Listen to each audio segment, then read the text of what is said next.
मन में आने वाले अच्छे और बुरे विचारों में संतुलन कैसे रखना है और मन को हमेशा सकारात्मक कैसे बनाना है, यह आज की हमें कहानी सिखा देगी। तो चलिए कहानी की शुरुआत करते हैं। दोस्तों, एक बार की बात है, महात्मा बुद्ध अपने सभी शिष्यों को उपदेश दे रहे थे। वे कह रहे थे कि मन ही सभी कर्मों का प्रधान है, मन ही सोच है, मन ही विचार है, मन ही शरीर है, मन ही पाप और मन ही पुण्य है, मन ही परम शक्ति तक पहुंचने का मार्ग है और मन ही शैतान तक पहुंचने का मार्ग है। मन ही सुख है, मन ही दुख है, मन ही वैराग्य है और मन ही वासना और दया भी है। मन ही क्रूरता और मन ही अस्तित्व भी है। हमारा मन ही करने और करवाने वाला है। मन की इच्छा शक्ति दृढ़ संकल्प है। मन ही डर और मन ही कमजोरी है। महात्मा बुद्ध का यह उपदेश वहां पर उपस्थित हर एक शिष्य बड़े ही ध्यान पूर्वक सुन रहा था। उन शिष्यों में से एक शिष्य ऐसा भी था जो हमेशा बहुत शांत रहता। वह हमेशा अपनी साधना में ही लगा रहता था। वह बहुत कम बोलता और ध्यान करता। उसे किसी से कोई मतलब नहीं था। वह केवल अपने कामों से ही मतलब रखता था। तभी वह शिष्य महात्मा बुद्ध से कहता है, हे बुद्ध, यदि मन को शांत करना हो तो हमें क्या करना चाहिए? मन को साधने का सबसे आसान तरीका क्या है? इस पर महात्मा बुद्ध ने बड़ी विनम्रता से अपने शिष्य के इस प्रश्न का उत्तर देते हुए कहा, शांत हो जाओ, चुप हो जाओ, क्योंकि जो व्यक्ति चुप रहता है केवल बाहर से नहीं बल्कि भीतर से भी उसके मन की सारी हलचल समाप्त हो जाती है। उसका मन एक निर्बल पानी की तरह हो जाता है और वह उसके आर पार बड़ी सरलता से देख सकता है, उसे समझ सकता है। ऐसा व्यक्ति ही मन को पहचान सकता है और जो व्यक्ति मन को पहचान लेता है वह मन को साध भी सकता है। महात्मा बुद्ध की इस बात को लेकर लोगों के अलग अलग विचार है, लोगों की अलग अलग विचारधाराएं। महात्मा बुद्ध का यह उपदेश सुनकर वहां पर उपस्थित सभी भिक्षुगण उस भिक्षु का अपमान करने लगे, उसका मजाक उड़ाने लगे। वे कह रहे थे, भाई तुम तो हमेशा ही शांत रहते हो, तुम तो हमेशा ही चुप रहते हो, तुम्हें तो हमसे कोई मतलब नहीं होता, तो तुमने अपने मन को क्यों नहीं साध लिया? लगता है कि तुम अपने मन को पहचान ही नहीं पाए। यही कारण है कि तुम अपने मन को देख नहीं पा रहे हो। कहीं ऐसा तो नहीं कि तुमने अपने मन पर विजय प्राप्त कर ली है?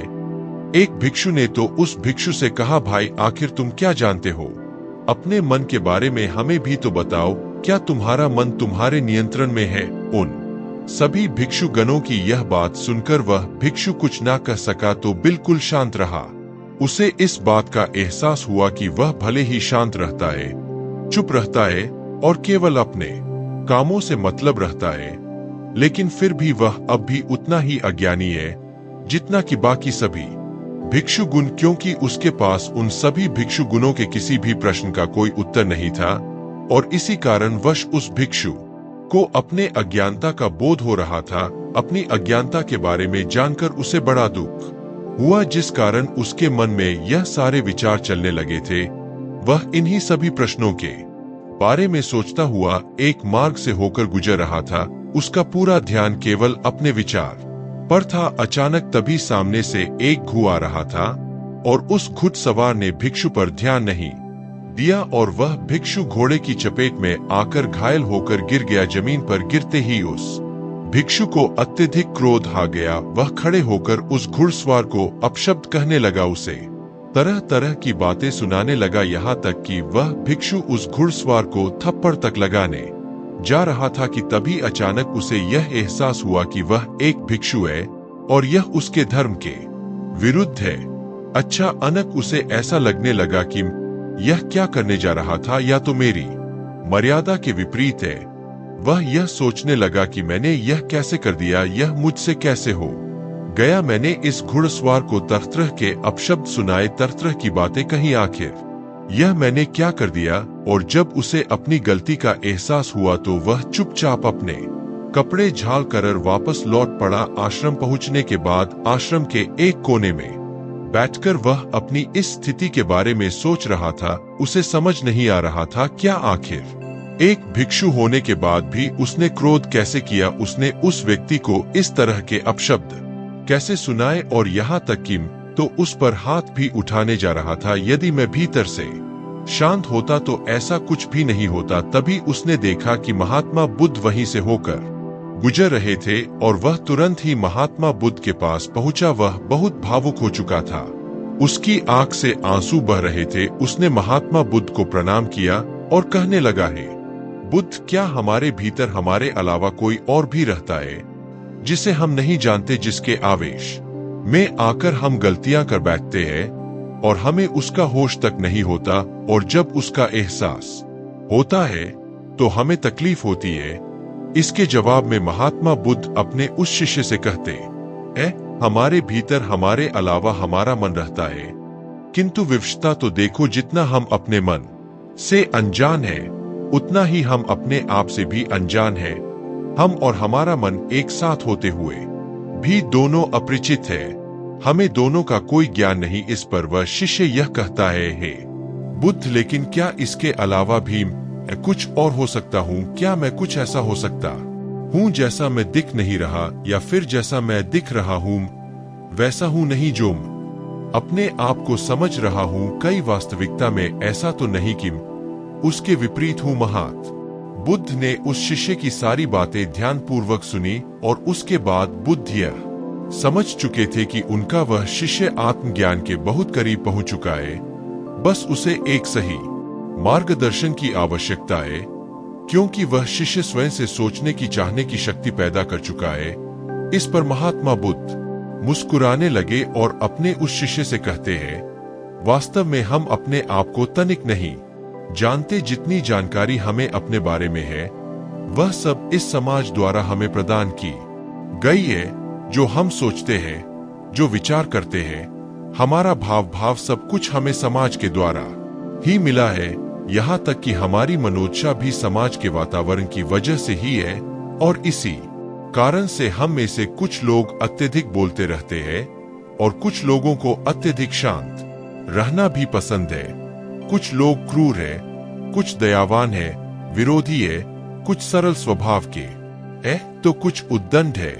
इसी प्रकार हम में से हर कोई कुछ ना कुछ अवश्य है, किंतु जिस भावना की प्रबलता हमारे भीतर सबसे ज्यादा होती है वही हम ऊपर की ओर से दिखाई भी देते हैं। जिस प्रकार तुम ऊपर से तो बहुत शांत दिखते हो, लेकिन यह जरूरी नहीं कि तुम भीतर से भी शांत हो। महात्मा बुद्ध की यह बात सुनकर वह शिष्य महात्मा बुद्ध से कहता, हे बुद्ध, तो मुझे खुद को जानने के लिए क्या करना होगा? मैं खुद को कैसे पहचान सकता हूँ? इस पर महात्मा बुद्ध ने कहा, भंते, इसका जवाब पहले ही तुम्हें दे चुका हूँ। शांत हो जाओ, चुप हो जाओ, क्योंकि जितना तुम चुप हो जाओगे उतनी ही शांति तुम्हारे भीतर भी उतर जाएगी, और जितनी शांति तुम्हारे भीतर होगी उतना ही तुम अपने और करीब आओगे। इस पर वह शिष्य बुद्ध से कहता है, हे बुद्ध, आप तो जानते ही है, मैं तो हमेशा ही चुप रहता हूँ। मैं तो केवल अपने कामों से मतलब रखता हूँ, ना ही मुझे ज्यादा बोलना पसंद है और ना ही मैं ज्यादा लोगों के साथ रहता हूँ। मैं तो हमेशा ही शांत रहता हूँ। फिर मैं अपने आप को क्यों नहीं जान पा रहा? अपने आप के करीब क्यों नहीं आ पा रहा? इस पर महात्मा बुद्ध ने बड़ी शांति से अपने उस शिष्य से कहा, भंते, तुम ऊपर से चुप जरूर हो, लेकिन भीतर से तुम्हारे भीतर वह शांति नहीं है। यदि ऐसा ना होता तो तुम भला उस घुड़सवार को अपशब्द क्यों कहते, उसे तरह की बातें क्यों सुनाते, और तुमने उस पर हाथ उठाने तक का प्रयास किया है। आखिर तुम्हें यह क्रोध कहां से आया? बुद्ध की यह बात सुनकर उसे अपनी गलती का एहसास हुआ। उसने तुरंत ही अपना सर झुका दिया। तभी महात्मा बुद्ध अपने उस शिष्य से कहते हैं, चुप रहने का अर्थ मुख से चुप होना नहीं है, बल्कि भीतर से शांत होना है। यह शांति शरीर के बाहर नहीं, बल्कि हमारे भीतर होनी चाहिए। हमारे भीतर इतनी शांति होनी चाहिए कि जब भी तुम्हारे भीतर क्रोध उठे तब भी तुम अपने आप को देख पाओ, समझ पाओ कि आखिर क्या हो रहा है, यह सब क्या घट रहा है। तुम यह जान सको कि तुम क्रोध करने वाले नहीं हो। यदि तुम यह नहीं जान पाओगे तो वह अनजान जो तुम्हारे भीतर बैठा हुआ है वह तुमसे क्रोध करा लेगा। चाहे जैसी भी परिस्थिति होगी वह तुम्हें उसमें ढाल ही देगा और तुम कुछ नहीं कर पाओगे। तुम एक असहाय की तरह केवल देखते रह जाओगे और जब वह परिस्थिति गुजर जाएगी तब तुम्हें उस परिस्थिति का एहसास होगा और तुम्हें पीड़ा होगी, दर्द होगा। आज तुमने क्रोध किया है, हो सकता है कि कल को तुम काम वासना में भी लीन हो जाओ और तुम्हें पता तक ना चले। स्पैरोवा शिष्य महात्मा बुद्ध से कहता है, हे बुद्ध, तो आप ही मुझे कोई रास्ता दिखाइए, आप ही मेरा मार्गदर्शन कीजिए। तो सोचता था कि केवल चुप रहने से ही असत्य की प्राप्ति कर लूंगा, आत्मज्ञान की प्राप्ति कर लूंगा, लेकिन केवल चुप रहने से अपने आप तक को नहीं जान सका हूं। और आज मेरा यह भ्रम भी टूट गया है। मैं यह जान चुका हूं कि जब मैं खुद को ही नहीं जान पाया तो भला आत्मज्ञान की प्राप्ति क्या करूंगा। हे बुद्ध, मेरे भीतर कोई और भी है, कोई ऐसा मित्र रहता है जिसे मैं नहीं जानता, कृपया करके मेरी उसे पहचान कराइए। हे तथागत, मुझे सही राह दिखाइए। इस पर महात्मा बुद्ध मुस्कुराने लगे और अपने उस शिष्य से कहते हैं, भंते, जानते हो इसके लिए तुम्हें सबसे पहले अपना यह स्वभाव छोड़ना होगा। जैसे कि तुम सबको बाहर से शांत तो नजर आते हो, लेकिन भीतर से तुम शांत नहीं हो, और यही कारण है कि तुम अपने आप को शांत तो समझते हो लेकिन शांत हो नहीं। इसलिए किसी ऐसी एकांत जगह पर जाओ जहां पर तुम्हारे अलावा कोई ना हो। वहां जाकर जो तुम्हें बोलना है तुम बोलो, चिल्लाना है चिल्लाओ, चीखना है चीखोद्र करे वह तुम कहो, जब तक कि तुम पूरी तरह से थक नहीं जाते, जब तक कि तुम्हारे भीतर से वह शब्द निकलने बंद नहीं हो जाते। और जब तुम पूरी तरह से शांत हो जाओ, जब तुम्हारे भीतर कोई शब्द ना बचे, कोई विचार ना बचे, तब तुम मेरे पास आना, तब मैं तुम्हें एक सही मार्ग दिखाऊंगा। शिष्य ने महात्मा बुद्ध की बात मान ली। उसने महात्मा बुद्ध को प्रणाम किया और एक पहाड़ की ओर चल पड़ा। उस पहाड़ पर चारों ओर हरियाली थी, शांत वातावरण था और वहां पर कोई नहीं था। वह शिष्य बिल्कुल एकांत था और अब उसने कहना शुरू किया। पहले तो वह अपनी मर्यादा में ही बोल रहा था, वह अपनी मर्यादा में ही बातें कर रहा था, लेकिन देखते ही देखते उसे क्रोध आने लगा और वह अपनी मर्यादा छोड़कर अब शब्द बोलने लगा था। अब शब्द बोलते समय उसे इतना आनंद आ रहा था कि उसने सारी सीमा लांघ दी और उसके मुख में जो कुछ भी आ रहा था वह बोलता चला जा रहा था। देखते ही देखते उसने अपने सारे वस्त्र भी निकाल दिए। जो कुछ भी उसके मन में आ रहा था वह सब कुछ वह करता जा रहा था। वह कभी जोर जोर से हंसता तो कभी जोर जोर से रोने लगता, वह कभी भागता तो कभी नाचने लगता। ऐसा करते करते उसे काफी समय बीत चुका था और देखते ही देखते वह अब शांत होने लगा था। उसके मुख से अब शब्द नहीं बाहर आ रहे थे, उसका शरीर भी अब थकने लगा था। और जिस वन के आवेश में आकर उसने वह गलती की थी, पवन भी अब ना जान ले कहां गायब हो चुका था। उसी अवस्था में वह लड़खड़ाते हुए महात्मा बुद्ध के पास पहुंचा। महात्मा बुद्ध ने जब अपने शिष्य को इस अवस्था में देखा तो वे बड़े प्रसन्न हुए। उन्होंने अपने उस शिष्य को आश्रम के बाहर हरी घास पर लेटा दिया, जहां चार तरफ हरियाली थी, चारों तरफ ठंडी ठंडी हवाएं बह रही थी, ऊपर जान निकलने वाला था और तारे टिमटिमाते थे। वशिष्ठ इससे पहले कि यह पूछ पाता कि यह सब क्या हो रहा है, महात्मा बुद्ध ने शिष्य से कहा, भंते कुछ मत पूछो, बस शांत होकर इस नजारे का लुत्फ उठाओ। भंते भीतर उठने वाली उस असीम शांति को महसूस करो। उस शिष्य ने महात्मा बुद्ध की बात सुनी और वह आसमान में तारों की ओर देखता रहा और देखते ही देखते चांद भी निकल आया था। उसने अपने भीतर असीम शांति महसूस की। भीतर एक ऐसी चुप्पी थी जो कुछ बोलने के लिए तैयार ही नहीं थी। वह घंटों तक यूं ही उस खाट पर पड़ा रहा और नजारे का लुत्फ उठाता महसूस करता रहा। वह अपने भीतर कुछ शांति को महसूस करता रहा। सब कुछ देखने के बाद वह उठा और वह महात्मा बुद्ध के पास पहुंचा। उसने वहां पर बुद्ध से कहा, हे बुद्ध, मैंने आज तक इतनी शांति प्राप्त नहीं की है।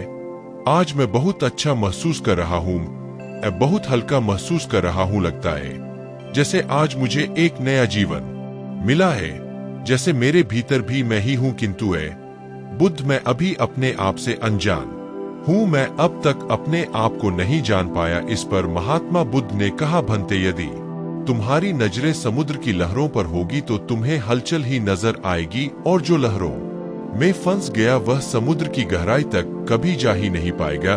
वह समुद्र की भीतर की उस शांति का अनुभव कभी कर ही नहीं पाएगा। अभी अभी तो तुम्हारे ऊपर की बहती हुई लहरें शांत हुई है, जो समुद्र के ऊपर दिखाई देती है। अभी तो तुम्हें भीतर गहराई में उतरना होगा। अपने मन के विचारों के उन बादलों को हटाकर अपने मन की गहराई में उतर जाओ। शांत हो जाओ, चुप हो जाओ। जितना तुम चुप रहोगे, विचार उतनी जल्दी आकर चले जाएंगे और तुम अपने आप को पहचान पाओगे। और जितना तुम अपने विचारों से लड़ने का प्रयास करोगे, उतना ही यह विचार तुम्हें परेशान करेंगे और तुम्हें उलझा कर रखेंगे। ध्यान से देखने का प्रयास करो इन विचारों के पीछे, अर्थात इन लहर के पीछे तुम ही तो हो। वह शिष्य यह समझ चुका था कि महात्मा बुद्ध उसे क्या आदेश दे रहे हैं। उसने तुरंत ही महात्मा बुद्ध को प्रणाम किया और उनसे आज्ञा ली। उसके बाद वह खुद की खोज के लिए निकल पड़ा।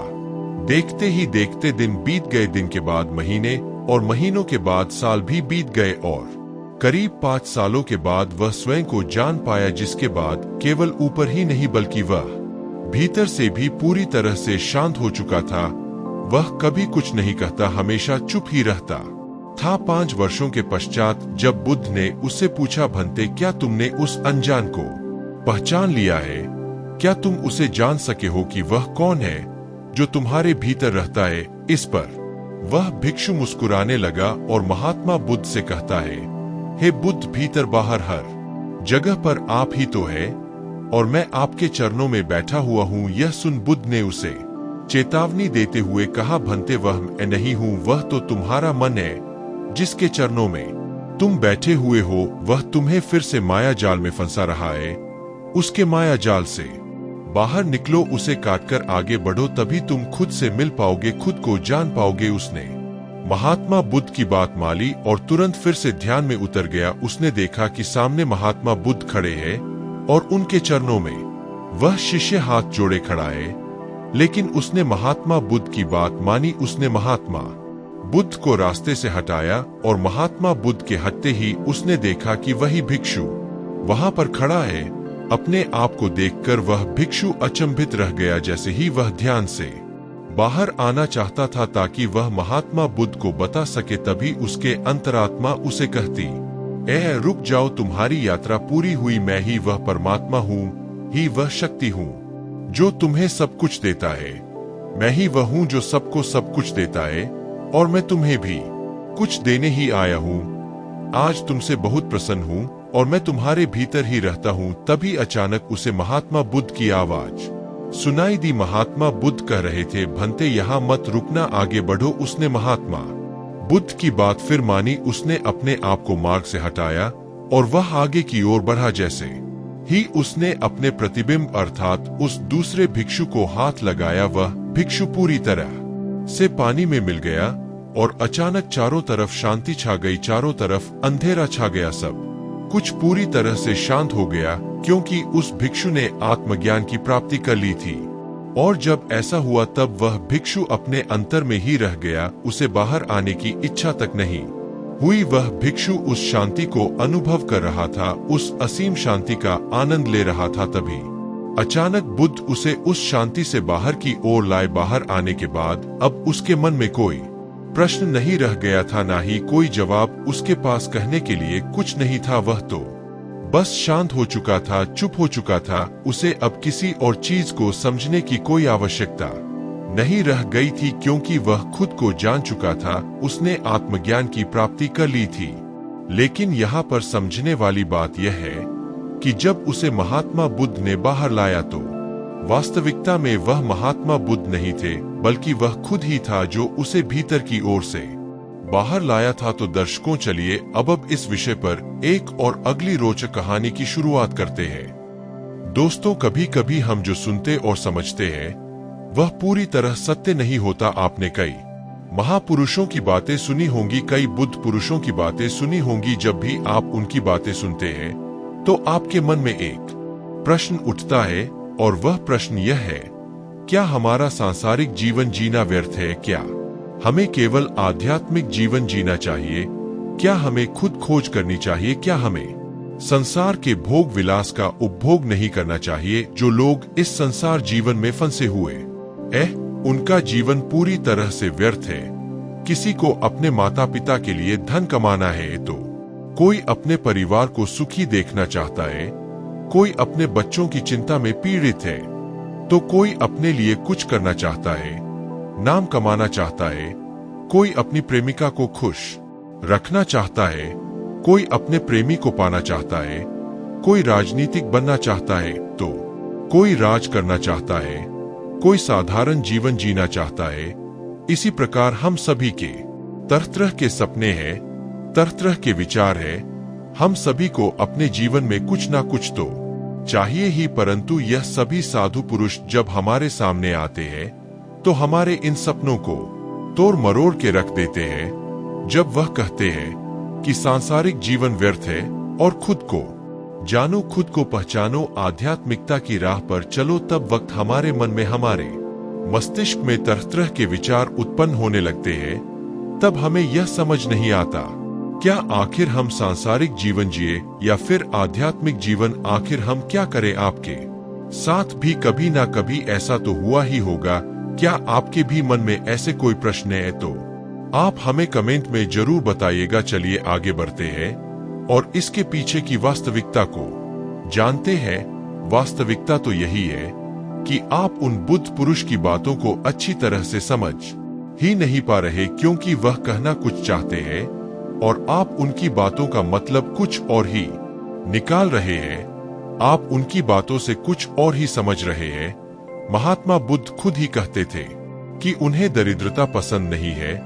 वह अपने हर एक उपासक को आर्थिक रूप से सफल बनने के लिए कहते हैं, क्योंकि जब तक आप दरिद्र हैं, निर्धन हैं, तब तक आप कभी भी खुद को जानने के मार्ग पर आगे नहीं बढ़ सकते। और ठीक उसी प्रकार संपन्नता और अमीर होना भी आपके आध्यात्मिक मार्ग की बाधा बन जाती है। कई महापुरुषों ने, कई बुद्ध पुरुषों ने अपनी बातें बहुत ही सीधी और सरल भाषा में कही है, लेकिन हम सभी उन बातों का अर्थ कुछ और ही निकाल बैठते हैं। हम सभी उनकी बातों को समझ नहीं पाते, क्योंकि उनकी बातें रोजमर्रा की जिंदगी से बिल्कुल अलग होती है। वे लोग कहना तो कुछ और चाहते हैं, लेकिन हम में से अधिकांश लोग उनकी बातों का मतलब कुछ और ही निकाल लेते हैं और उसे अपने जीवन में उतार कर हम अपना पूरा जीवन पूरी तरह से बर्बाद कर लेते हैं। चलिए इसे कहानी के माध्यम से समझते हैं। एक बार की बात है, महात्मा बुद्ध नगरवासियों को उपदेश दे रहे थे। बुद्ध कह रहे थे, इस संसार में मत फंसो, संसार से ऊपर उठो, संसार से ऊपर उठकर ही तुम संसार को जी सकते हो। संसार में जो फंस गया, जिसने अपनी बुद्धि और विवेक का इस्तेमाल नहीं किया और बुरे कार्यों में लिप्त हो गया, वह आने वाले समय में भयंकर दुख भोगे, क्योंकि उसके कर्म ही उन दुखों का कारण बनेंगे। इसलिए आप सभी इस संसार की मोह माया अर्थात इच्छा, लालच, क्रोध इत्यादि को ध्यान पूर्वक देखते हुए अपने कर्म करे। इतना कहकर महात्मा बुद्ध ने अपना उपदेश समाप्त किया और वहां से वह चले गए। महात्मा बुद्ध जब यह उपदेश दे रहे थे तो वहां पर उस नगर का सबसे धनी व्यक्ति वहीं पर मौजूद था और उस व्यक्ति पर महात्मा बुद्ध की बातों का बहुत गहरा असर पड़ा। उसका मन अब संसारी जीवन में नहीं लगता था, वह संसारी जीवन से हटने लगा था। अब उसे अपना सब कुछ किया हुआ व्यर्थ नजर आने लगा था। देखते ही देखते अब उसका सारा व्यापार चौपट होने लगा था। उस धनी व्यापारी के परिवार के सभी सदस्य उसे इस तरह से देखकर बहुत चिंतित रहने लगे थे और जब भी कोई उससे बात करने की कोशिश करता तो वह धनी व्यापारी एक ही बात कहता, यह धन दौलत तो सब बेकार की चीजें, यह सब तो मोह माया है, सब बेकार है। भला हम रिश्ते निभाकर क्या करेंगे, यह सब तो वासना है। जीवन तो केवल एक ही सत्य है और वह है मुक्ति। अब तो केवल उसी की प्यास है। मैं इतना समझ चुका हूँ कि अब से जो भी होगा वह सब अच्छा होगा। अब से उसने व्यापार पर भी ध्यान देना बिल्कुल बंद कर दिया था और देखते ही देखते वह धनी उस नगर का सबसे गरीब व्यक्ति बन चुका था। वह पूरी तरह से निर्धन हो चुका था, उसका सब कुछ बर्बाद हो चुका था और उसका पूरा परिवार सड़क पर आ गया। एक दिन जब उसके घर भी खाने के लिए कुछ नहीं बचा तो उसने अपने आप से कहा, यह मैंने क्या कर दिया, सब कुछ तो बहुत अच्छा चल रहा था लेकिन मैंने अपने हाथों ही सब कुछ बर्बाद कर दिया। आज मेरे परिवार का हर एक सदस्य भूखा है, उनके पास खाने के लिए कुछ नहीं और मैं उनके लिए कुछ नहीं कर पा रहा। वह यह सब सोच ही रहा था कि तभी उसे याद आया कि उसने महात्मा बुद्ध की बातों में आकर अपना जीवन बर्बाद कर लिया। ना तो उसे मुक्ति मिली और ना ही धन। वह सोच रहा था तो कहीं का नहीं रहा, थोड़े थोड़े भोजन के लिए भी आज मुझे रोज मरना पड़ता है। हर रोज मुझे मेहनत करनी पड़ती है, तब जाकर मेरे परिवार को 2 वक्त की रोटी मिल पाती है। अपने परिवार की इस तरह से बुरी हालत देखकर उससे रहा नहीं गया। वह बहुत चिंतित रहने लगा था, वह बहुत परेशान हो चुका था। एक दिन वह अपने घर से भाग गया। एक रास्ते में जब वह आगे बढ़ रहा था तब उसके मन में ख्याल आया कि वह कहाँ जाएगा, किससे मदद मांगेगा, आखिर अब उसका साथ कौन देगा। तभी उसे याद आया कि उसे महात्मा बुद्ध के पास ही जाना चाहिए, क्योंकि बुद्ध के कारण ही आज उसकी यह हालात है। उसके हालात के जिम्मेदार तो वही है। तो सीधा सीधा अपने मार्ग पर जा रहा था, लगातार अपने व्यापार में उन्नति कर रहा था। लेकिन जब से मैंने उनकी बातें सुनी तब से मेरा मन विचलित हो गया। मुझे समझ नहीं आया कि मैं जो जीवन जी रहा हूं क्या वह सत्य है या फिर जो वह जीवन जी रहे हैं वह सत्य है। उनकी चिकनी चुपड़ी बातों में आकर मैंने अपना सब कुछ बर्बाद कर दिया। मेरे हालात के जिम्मेदार तो वही है, इसलिए मुझे उनके पास ही जाना चाहिए। अपने मन में क्रोध लिए 2 दिनों की लंबी यात्रा करके वह महात्मा बुद्ध के पास पहुंचा और क्रोध में आकर महात्मा बुद्ध से कहता है, बुद्ध, आपको कोई ज्ञान नहीं, ना ही आपने सत्य की प्राप्ति की है। आप तो केवल भोले भाले लोगों को फंसाना जानते हैं, अपनी चिकनी चुपड़ी बातों से उन्हें बहलाना जानते हैं। आप लोगों के सीधेपन का फायदा उठाकर अपनी प्रसिद्धि और अपनी प्रशंसा करवाते हैं। आप हमें ऐसे सपने दिखाते हैं जो कभी पूरे नहीं हो सकते। मैं भी ऐसा ही एक सीधा साधा व्यक्ति था और मैं उस नगर का सबसे बड़ा धनी व्यक्ति था। आपसे मिलने से पहले सब कुछ ठीक चल रहा था। मेरे पास धन की कोई कमी नहीं थी, सारे ऐशो आराम थे, सारी सुविधाएं थी। लेकिन जब से मैंने आपका उपदेश सुना मैं आपसे इतना प्रभावित हो गया कि मैंने आपकी बातों को ही मानना शुरू कर दिया और वह सारी चीजें छोड़ दी जो मुझे सांसारिक जीवन से जोड़ती थी, अर्थात संसार की सारी मोह माया मैंने त्याग दी। और आज देखिए, आपकी वजह से मेरा पूरा परिवार भिखारी बन चुका है। वह छोटी सी कुटिया में रहता है, यहाँ तक कि रोज के खाने के लिए भी हमें मरना पड़ता है। आपकी वजह से मैं पूरी तरह से बर्बाद हो चुका हूँ। उस व्यक्ति के इतना कहने के बाद महात्मा बुद्ध बड़ी शांति से मुस्कुराते हुए उस व्यक्ति से कहते हैं, आखिर तुम्हारे साथ क्या हुआ है और तुमने मेरी बातों का क्या मतलब निकाला। इस पर वह व्यक्ति महात्मा बुद्ध को सारी बातें बता देता है। आप कहते हैं कि धन दौलत की इच्छा करना, यह कामना, यह वासना सब बुरी है। आप संसारी जीवन को बुरा कहते हैं और खुद इस संसार में आकर भिक्षा मांगते हैं। आप आध्यात्मिक जीवन को अच्छा बताते हैं, किंतु मेरा एक प्रश्न है, इस आध्यात्मिक जीवन से हमें क्या मिलता है? इससे हमें क्या लाभ? आपने कहा था कि हमें आध्यात्मिक जीवन से सुख प्राप्त होता है, लेकिन मैंने तो जब से आध्यात्मिक जीवन अपनाया है तब से मुझे केवल दुख ही दुख मिला है। यहाँ तक कि मेरे पास जो कुछ भी था वह भी सब मैं खो बैठा हूँ। आप लोगों को झूठा सपना दिखाकर उन्हें अंधकार में धकेल देते हैं, क्या यह वास्तविकता नहीं है? इस पर महात्मा बुद्ध मुस्कुराते हुए उस व्यक्ति से कहते हैं, भंते, तुम बहुत दूर से आए हो, अभी तुम विश्राम करो, रात को आकर मैं तुम्हें तुम्हारे सभी प्रश्नों का जवाब दे दूंगा। पहले तो उस व्यक्ति ने इनकार किया, लेकिन महात्मा बुद्ध के आग्रह पर वह व्यक्ति महात्मा बुद्ध की बात मान गया और आश्रम में जाकर विश्राम करने लगा। रात्रि के बाद महात्मा बुद्ध उस व्यक्ति के पास आए और कहा, भंते, मैंने एक व्यक्ति की बात सुनी। वह कह रहा था कि एक हाथी हवा में उड़ रहा था और वह अपने पैर तेजी से मारता हुआ हवा में और तेजी से उड़ता हुआ चला जा रहा था। उसने तो यह भी देखा कि एक बड़ी मछली अपने पैर से जमीन पर चल रही थी और एक कुत्ता समुद्र की गहराइयों में सांस ले रहा था। इतना कहकर महात्मा बुद्ध शांत हो गए। वह व्यक्ति महात्मा बुद्ध की यह सारी बातें सुनकर महात्मा बुद्ध से कहता है, तथागत उसके आगे क्या हुआ, आप चुप क्यों हो गए? तभी महात्मा बुद्ध उस व्यक्ति को समझाते हुए कहते हैं, भंते क्या तुम्हें लगता है कि ऐसा वास्तव में हो सकता है?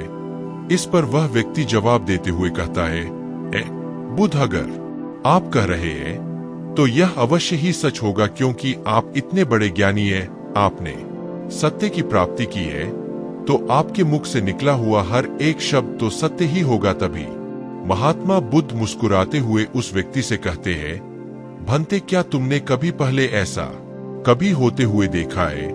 क्या तुमने कभी किसी हाथी को देखा है जो पर के साथ हवा में तेजी से उड़ता जा रहा हो? इसके जवाब में वह व्यक्ति कहता है, नहीं तथागत, मैंने तो कभी नहीं देखा। तभी बुद्ध कहते हैं, तो तुमने मुझसे प्रश्न क्यों नहीं किया कि आखिर वह हाथी आकाश में कैसे उड़ सकता है? इसका जवाब में वह व्यक्ति कहता है, तथागत, आपके मुख से सुनकर मुझे ऐसा लगा कि मानो वह सत्य हो, और आप कह रहे हैं तो यह सत्य ही होगा, इसीलिए मैंने आपसे एक भी बात प्रश्न नहीं किया। तभी महात्मा बुद्ध उस व्यक्ति को समझाते हुए कहते, भंते कभी किसी की बात पर मत जाना, बल्कि खुद विचार करो, स्वयं सोचो कि उस बात में कितनी सच्चाई है। वह जो व्यक्ति कह रहा है, क्या वह सच है? आखिर वह कहना क्या चाहता है? हो सकता है कि वह कुछ और कहना चाहता हो और तुम उसका अर्थ कुछ और ही निकाल रहे हो। कम से कम तुम्हें एक बार पूछकर यह समझना तो चाहिए कि आखिर वह कहना क्या चाहता है। अगर तुम मुझसे पूछते कि आखिर वह हाथी हवा में कैसे उड़ सकता है, तो इसका जवाब मैं तुम्हें अवश्य देता। तुम्हें ऐसा बताता कि एक छोटा सा बच्चा अपने खिलौनों के साथ खेल रहा है, वह हाथी को हवा में उड़ा रहा है और कुत्ते को पानी में डूबा रहा है, और रही बात मछली की तो वह उसे जमीन पर चला रहा है। क्या ऐसा संभव नहीं हो सकता? इसके जवाब में वह व्यक्ति कहता है, हाँ बिल्कुल ऐसा हो सकता है। आगे महात्मा बुद्ध उस व्यक्ति को कहते हैं, इसी प्रकार मैं कभी किसी को निर्धन या दरिद्र होने के लिए नहीं कहता। धनता या दरिद्रता तुम्हारे विकास में बाधक बन जाती है, जिससे तुम और कुछ नहीं सोच पाते, ना ही कुछ समझ पाते हो। इन भिक्षु संघ को देखो, जब इन्हें भोजन की आवश्यकता होती है तो यह भिक्षा मांगने के लिए निकल पड़ते हैं, लेकिन यह भिक्षा कहाँ से आती है? इसके जवाब में वह व्यक्ति कहता, हर कोई रोज मेहनत करता है ताकि उसके परिवार का पालन पोषण हो सके, और जो वह मेहनत करता है उसके बदले में उसे कुछ पैसे मिलते हैं। उन पैसों से वह भोजन खरीदता है, और वही भोजन वह आपको भी सौंपे, और वही समीक्षा आती है। तभी महात्मा बुद्ध उस व्यक्ति से एक और प्रश्न करते हैं, भंते यह बात तो सत्य है, लेकिन तुम क्या मुझे यह बता सकते हो कि आखिर यह धन कहाँ से आता है? इसका जवाब देते हुए वह व्यक्ति कहता है, धन तो सभी लोग अर्जित करते हैं, सभी कमाते हैं। तभी महात्मा बुद्ध उस व्यक्ति को समझाते हुए कहते हैं, ठीक इसी प्रकार दुनिया में यदि हर कोई भिक्षा मांगने लग जाए तो आखिर भोजन कहाँ से आएगा? अनाज कौन उगाए? व्यापार कौन करेगा? और लोगों की रक्षा के लिए धन कहाँ से इकट्ठा होगा? लोगों की जरूरतें कैसे पूरी होगी? यह सुनकर वह व्यक्ति थोड़ा सा अचरज में पड़ गया और महात्मा बुद्ध से कहता है, किंतु तथागत, आप ही तो कहते हैं कि मनुष्य की इच्छा, कामना और वासना, लालच और क्रोध, यह सभी मनुष्य के विकार है और हमें इनसे दूर रहना चाहिए, तभी वह आत्मज्ञानी कहलाता है। तभी महात्मा बुद्ध कहते हैं, भंते मैं तो अभी भी यही कह रहा हूँ कि मनुष्य को इन सब चीजों से दूर रहना चाहिए। इस पर वह व्यक्ति महात्मा बुद्ध की बात काटते हुए कहता है, तथागत, पर दुनिया तो इसी पर चल रही है, इसके बिना भला यह संसार कैसे चल सकता है? हर किसी को पैसों की जरूरत है, बिना पैसों के वह अपने परिवार को नहीं चला सकता, वह अपने परिवार का पालन पोषण नहीं कर सकता, वह अपने परिवार के लिए भोजन नहीं ला सकता, और यदि वह पैसे नहीं कमाए तो वह भूखा मर जाएगा। तभी महात्मा बुद्ध कहते हैं, मानते यह संसार इन चीजों से नहीं चल रहा, इन चीजों से बिगड़ रहा है। इस पर वह व्यक्ति कहता है, तथागत, आखिर आप क्या कहना चाहते हैं? मैं आपकी बात समझ नहीं पा रहा। संसार में इच्छा, कामना, वासना और क्रोध ही तो है, और जब हम इनका त्याग कर देते हैं तब हम आध्यात्मिक मार्ग की ओर आगे बढ़ते हैं, अर्थात मुक्त के मार्ग पर, यानी कि हम सन्यासी के मार्ग पर चलते हैं। इस पर महत्व जवाब देते हुए कहते हैं, भंते लेकिन तुमने जो कुछ कहा वह भी एक बहुत बड़ा सत्य है। इच्छा, कामना, वासना और क्रोध ऐसी ही बुरी भावनाओं को छोड़ देने से हम संसार छोड़कर सन्यासी हो जाते हैं, और इन्हीं सभी चीजों को छोड़कर भी हम संसार में जी सकते हैं, धन कमा सकते हैं, मान पर प्रतिष्ठा और सम्मान कमा सकते हैं, क्योंकि हम सब अपना कर्म ही तो कर रहे हैं। एक किसान खेती करता है, पर वह अपनी खेती बिना बुरी भावनाओं के भी कर सकता है। एक व्यापारी व्यापार करता है, और इस व्यापार में चीजों को यहाँ से वहां पहुंचाना होता है, और वह व्यापारी इन चीजों को बिना बुरी भावनाओं के कर सकता है। ठीक उसी प्रकार एक राजा भी अपनी प्रजा की रक्षा करता है, और वह भी अपने कर्म बिना किसी बुरी भावना के कर सकता है। और एक भिक्षु इन सभी लोगों को सही प्रकार और सही कार्य करने के लिए मार्गदर्शन करते हैं, जो उस भिक्षु का कर्म है, जो उसका कार्य है, और जो व्यक्ति जागृत होकर अपने कर्मों का सही पालन करता है, वास्तविकता में वही सन्यासी है, वही भिक्षु है, क्योंकि हम जो भी कर्म कर रहे हैं वह हमारा इस संसार में रहने के लिए, जीवित होने के लिए, जीवन जीने के लिए केवल एक माध्यम मात्र ही है। उसे छोड़कर हम कुछ भी नहीं पा सकते, और हमारे सभी गुण करते हुए हमारा मुख्य उद्देश्य जागृत होना है, खुद को पहचानना है, खुद को जानना है। एक बार यदि हमारे भीतर ज्ञान का उदय हो गया, तब हम चाहे जो भी करें वह फिर संसारी हो या सन्यासी, सब एक ही होते हैं। इस पर वह व्यक्ति महात्मा बुद्ध से कहता है, हे बुद्ध, किंतु मैंने तो देखा है कि आप अपने संग में उन लोगों को भी शामिल कर लेते हैं जो लोग अपने परिवार को छोड़कर आए, अपने माता पिता को छोड़कर आए हैं, अपने बीवी बच्चों को छोड़कर आए हैं। क्या आप उनसे कभी यह कहते हैं कि जाकर अपनी जिम्मेदारियां पूरी करो, जाओ अपनी जिम्मेदारियां संभालो और धन कमाओ, और वहीं पर रहकर तुम आत्म ज्ञान प्राप्त करो? उस व्यक्ति के प्रश्न का जवाब देते हुए महात्मा बुद्ध कहते हैं, भक्ति, क्या तुम हाथी को हवा में उड़ा सकते हो? इसके जवाब में वह व्यक्ति कहता है, नहीं, मैं नहीं उड़ा सकता। तभी महात्मा बुद्ध कहते हैं, केवल एक बच्चा ही हाथी को हवा में उड़ा सकता है। ठीक उसी प्रकार जिस व्यक्ति को जो बनना है वह तो वह बनकर ही रहेगा। जैसे किसी व्यक्ति को राजा बनना है तो वह राजा बनेगा, किसी व्यक्ति को व्यापारी बनना है तो वह व्यापारी बनेगा। ठीक इसी प्रकार यदि किसी व्यक्ति को आत्मज्ञान की प्राप्ति करनी है तो उसे सब कुछ तो त्यागना ही होगा। आगे महात्मा बुद्ध उस व्यक्ति से कहते हैं, बनते, क्या तुम सबको छोड़कर आत्मज्ञान के मार्ग पर आगे बढ़े थे, या फिर तुम यह सोच रहे थे कि इस रास्ते पर चलकर जीवन आसान हो जाएगा, जो होगा सब अच्छा होगा, सब कुछ अपने आप ही मिलने लगेगा, मुझे तो कुछ करने की आवश्यकता ही नहीं पड़ेगी, सारे दुख दर्द सब कुछ समाप्त हो जाएगा और जीवन में चमत्कार होने लगेगा और अंत में मुक्ति भी मिल जाएगी। महात्मा बुद्ध की यह बात सुनकर उस व्यक्ति को अपनी गलती का एहसास हो गया। वह तुरंत ही बुद्ध के चरणों में गिर पड़ा और कहने लगा है, तथागत, आप सत्य कहते हैं। मैंने तो कुछ ऐसा ही सोचा था, क्योंकि मेरा व्यापार सही नहीं चल रहा था तो मुझे लगा कि सब कुछ छोड़कर सब मिल जाएगा, मुझे कुछ करने की आवश्यकता ही नहीं पड़ेगी और मेरे सारे दुख दर्द हमेशा हमेशा के लिए खत्म हो जाएंगे और मैं आत्मज्ञान भी प्राप्त कर पाऊंगा। तभी महात्मा बुद्ध उस व्यक्ति से कहते हैं, मनते, भिक्षु हो जाना कोई आसान बात नहीं है, इसके लिए सब कुछ त्यागना पड़ता है। एक एक चीज जिसे तुम बहुत प्रेम करते हो, वह सारी चीजें तुमसे एक एक करके दूर हो जाती है। तो क्या तुम भिक्षु बनने के लिए तैयार हो? क्या तुम सब कुछ छोड़कर आध्यात्म की मार्ग में आगे बढ़ना चाहते हो? इसके जवाब में वह व्यक्ति कहता है, तथागत, मुझे मेरी गलती का एहसास हो चुका है, मुझे बखू नहीं बनना, मैं तो व्यापारी ही ठीक हूँ, मैं तो अपने संसारी जीवन में ही ठीक हूँ, परंतु अब भी मेरे मन में एक प्रश्न शेष बचा है।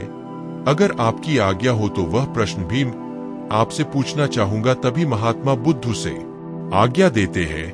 इस पर कहते हैं, तथा गण, आप ही तो कहते हैं कि धन नहीं कमाना चाहिए, पर जब प्रतिष्ठा अहंकार हमें दुख की ओर ले जाते हैं, और संसार में यही तो है और क्या।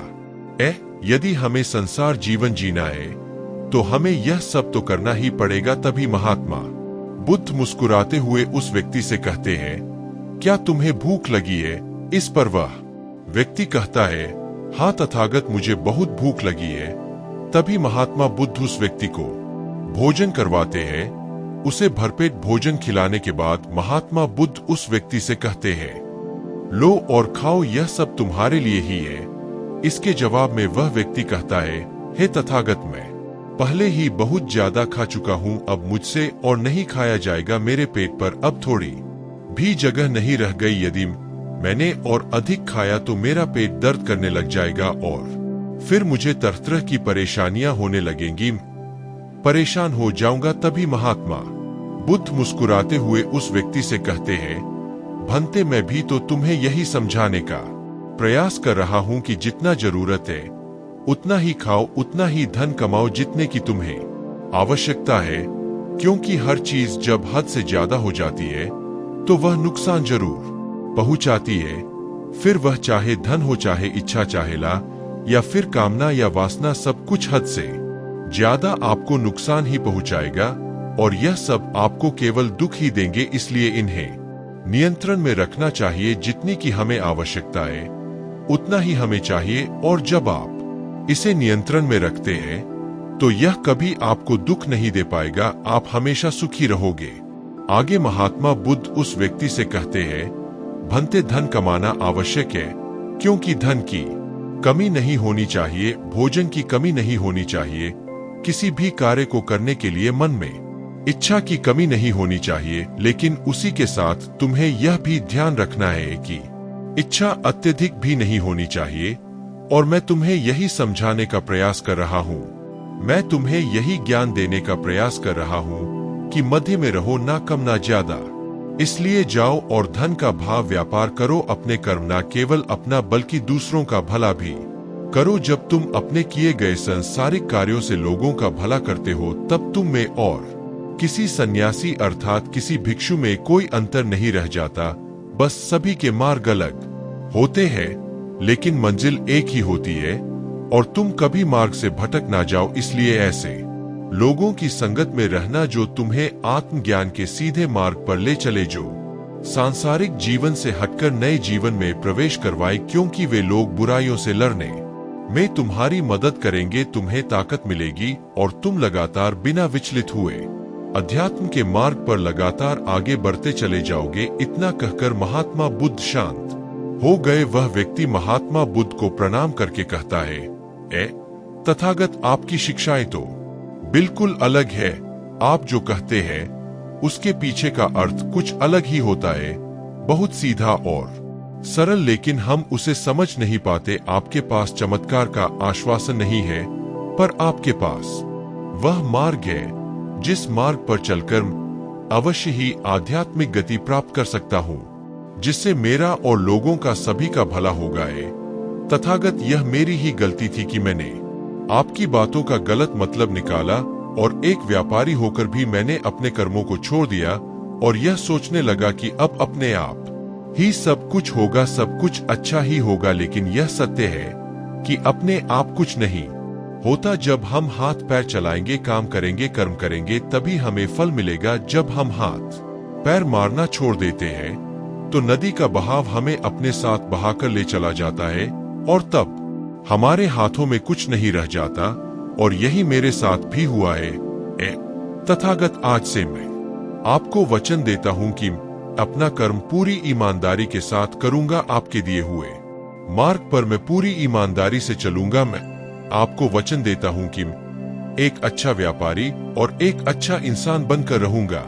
मैं आत्मज्ञान के मार्ग पर अपने कर्म करते हुए आगे बढ़ता रहूं। इतना कहकर वह व्यक्ति महात्मा बुद्ध को प्रणाम करके वहां से लौट गया।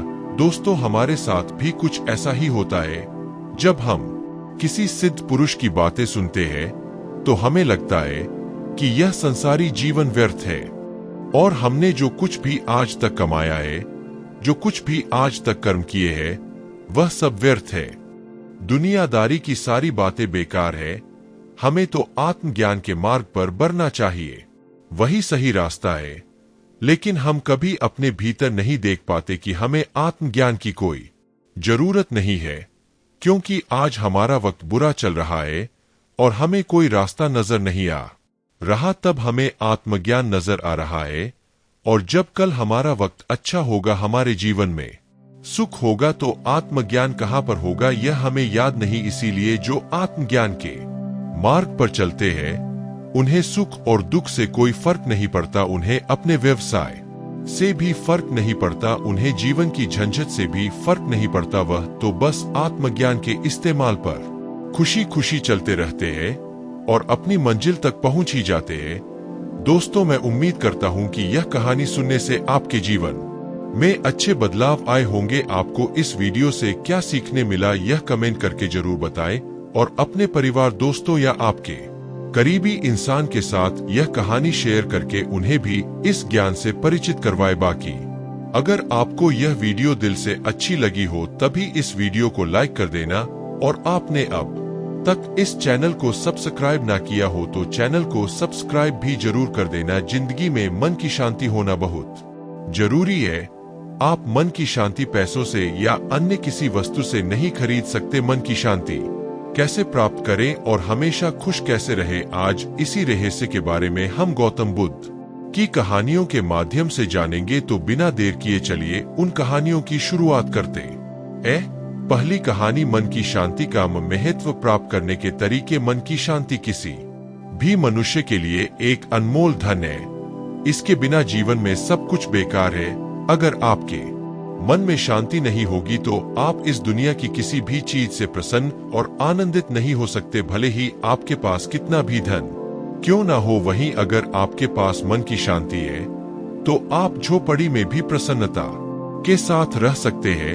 मन की शांति एक ऐसा अनमोल धन है जिसकी प्राप्ति के लिए मनुष्य को सदैव प्रयत्नशील रहना चाहिए और हमेशा इस मूल्यवान धन की रक्षा करनी चाहिए, क्योंकि एक बार आपका रुपया पैसा चला गया तो उतना नुकसान नहीं होगा जितना कि मन की शांति के चले जाने से होगा। यह एक ऐसा खजाना है जो आपको बड़ा भाग्यवान और ताकतवर बना देता है।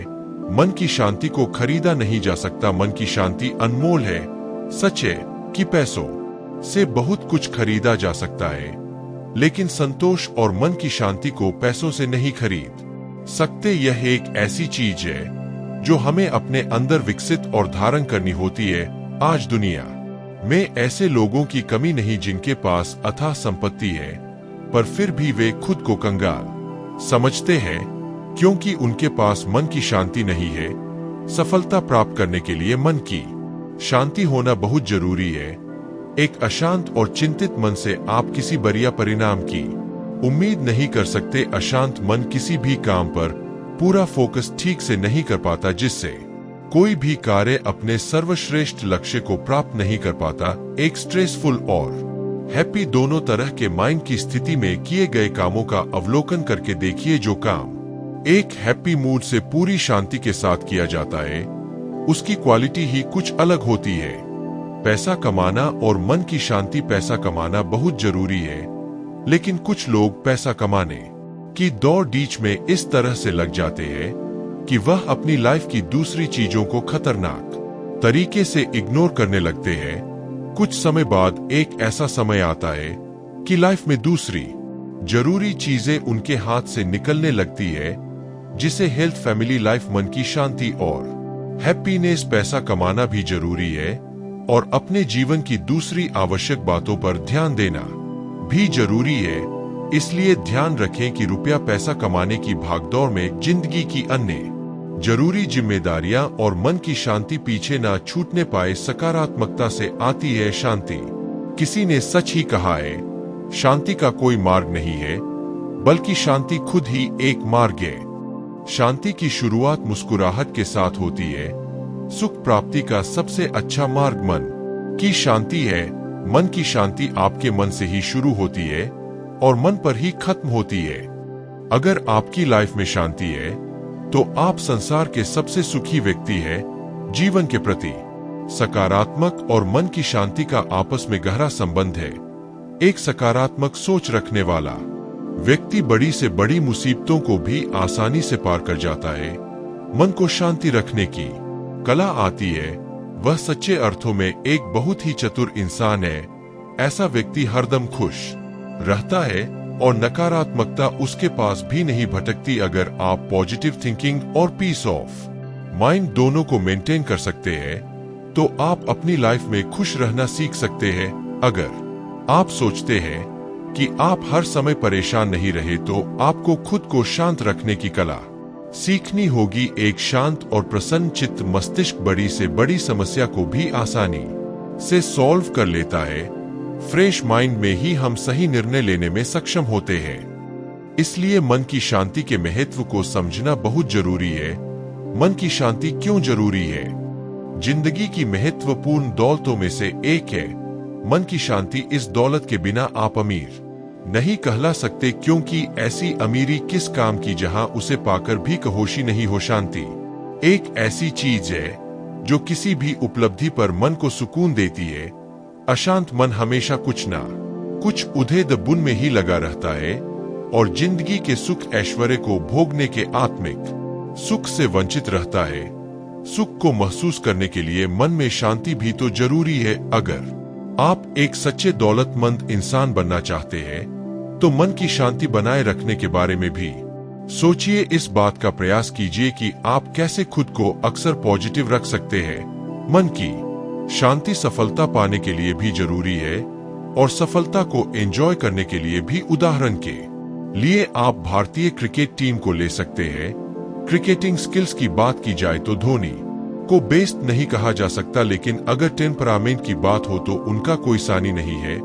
इसीलिए लोग उन्हें कप्तान कूल भी कहते हैं और यही कूलनेस, यही पॉजिटिविटी उन्हें इतनी सलफ होता दिलाती है। इसके अलावा यह सफलता का सही तरह से जश्न मनाने में भी मदद करती है। कड़वाहट को भुलाए, माफ करिए और मधुरता को अपनाए। बहुत से लोगों की आदत होती है कि वह पुरानी बातों को सालों साल तक याद रखते हैं और उन पर सोचते रहते हैं। किसी ने कुछ कड़वी बात कह दी तो उसे लंबे समय तक दिमाग में रखना और उस पर सोचते ही रहना मन की शांति को बिगड़ने के लिए पर्याप्त है। इसलिए कड़वी बातों को अधिक समय तक मन में ना रखें। इसके बजाय आप कुछ अच्छी और मधुर स्मृतियों के बारे में सोच सकते हैं जो आपके मन को अच्छी लगे। यह बात याद रखिए, जीवन में शांति से जीने के लिए दो ही तरीके हैं। माफ कर दो उन्हें जिन्हें तुम भूल नहीं सकते, भूल जाओ उनको जिन्हें तुम माफ नहीं कर सकते। तुम यहाँ माफ करने का अर्थ सिर्फ दूसरों को नहीं, खुद की गलतियों को भी माफ करना है। माफ करने का मतलब किसी कैदी को आजाद करना है और यह जानना है कि आप ही वह कैदी थे। माफ करना जीन की एक बड़ी जीत है। यह एक बहुत बड़ी क्वालिटी है। अगर आप माफ करना नहीं जानते, इसका मतलब आप खुद को शांत रखने की कला में अपरिपक्व है। माफ करना कड़वी बातों को भूलना और नेगेटिविटी को खुद पर हावी नहीं होने देना मन की शांति को बनाए रखने के लिए बेहद आवश्यक है। अपनी शांति खुद खोजिए। ईश्वर ने हम सबको यूनिक बनाया है, इसीलिए शांति प्राप्त करने के हमारे तरीके भी एक जैसे हो यह जरूरी नहीं। जरूर यह है कि हमें वह तरीका पता हो जो हमें सूट करता है। अगर आपको मेडिटेशन करके मन की शांति मिलती है तो वह आपके लिए सही तरीका है, लेकिन अगर किसी का इसमें मन नहीं लगता और गाने सुनकर शांति अनुभव करता है तो उसके लिए यह सही तरीका है। इसी तरह किसी को सोशल वर्क करके तो किसी को स्पोर्ट्स में इवॉल्व होकर तो किसी को बच्चों के साथ समय बिताकर पीस ऑफ माइंड मिल सकता है। तरीका हो भी हो, मन की शांति जरूर प्राप्त करनी चाहिए। मित्रों, मन की शांति एक बद लक्ष्य है। चलिए हम सब मिलकर अपने अपने जीवन में इस लक्ष्य को प्राप्त करने का प्रयास करते हैं और इस जीवन को सार्थक बनाते हैं। तो दोस्तों, अब चलिए हमारे दूसरे कहानी की शुरुआत करते हैं। दूसरी कहानी दोस्तों बात बहुत समय पहले की है। बनारस के राजा ब्रह्मदत्त को एक पुत्र हुआ। वह बड़ा होकर एक मतलबी और क्रूर आदमी बन गया। ऐसा आदमी जो हमेशा यह साबित करने की कोशिश करता है कि वह बाकी सभी से ज्यादा सख्त है। वह एक बदमाश था जो लगातार लोगों को धक्का देता था और झगड़े करता था। जब भी वह लोगों से बात करते थे तो अश्लील बातों से झगड़ लगा देते थे सीधे सीधे, और वह हमेशा क्रोध करने में तेज रहता था, ठीक उस फुंफकाने वाले सांप की तरह जिस पर अभी अभी पैर पड़ा हो। महल के अंदर और बाहर के लोग उससे वैसे ही भागे जैसे किसी भूखे नरभक्षी राक्षस से भागते हो। वे उससे ऐसे बचते थे जैसे उनकी आंख में धूल का एक कण चला जाए। उसकी पीठ पीछे सभी लोग उसे दुष्ट राजकुमार कहते थे। एक दिन राजकुमार ने तैराकी करने का निश्चय किया, इसलिए वह अपने सेवकों समेत नदी पर उतर गया। अचानक रात में जैसा अंधेरा हो गया, बहुत बड़ा तूफान आया। इतना कठोर होने के कारण राजकुमार हमेशा यह दिखाने की कोशिश करता था कि वह किसी भी चीज से नहीं डरता, इसलिए वह अपने नौकरों पर चिल्लाया, मुझे नदी के बीच में ले जाओ और मुझे नहलाओ, फिर मुझे किनारे पर वापस ले आओ। उसके आदेश का पालन करते हुए वे उसे नदी की बीच धारा में ले गए। फिर उन्होंने कहा, अब हमारे पास मौका हम यहाँ जो कुछ भी करेंगे राजा को कभी पता नहीं चलेगा, तो चलो दुष्ट राजकुमार को मार डालो, तुम बार में जाओ किसी काम के लिए नहीं। इसके साथ ही उन्होंने उसे तूफानी उफनती नदी में फेंक दिया। जब वे वापस लौटे तो बाकी लोगों ने पूछा कि राजकुमार कहाँ है? उन्होंने उत्तर दिया, हमें नहीं पता। जैसे ही बारिश शुरू हुई वह हमसे अधिक तेजी से तैरकर वापस बनारस चला गया होगा। जब वे महल में लौटे तो राजा ने पूछा, मेरा बेटा कहाँ है? उन्होंने कहा, हमें नहीं पता महाराज, जब तूफान आया तो हमने सोचा कि वह हमसे पहले ही वापस चला गया। राजा ब्रह्मदत्त ने एक खोजी दल एकत्र किया और राजकुमार की तलाश शुरू कर दी। उन्होंने नदी के किनारे तक पूरे रास्ते सावधानी से खोजा, लेकिन वह नहीं मिला। यह क्या हुआ था? अंधेरे, हवा और बारिश में राजकुमार नदी की बार में बह गया था। सौभाग्य से वह एक तैरते हुए मृत पेड़ के तने को पकड़ने में सफल रहा। वह बेचैन होकर प्रिय जीवन को थामे रहा।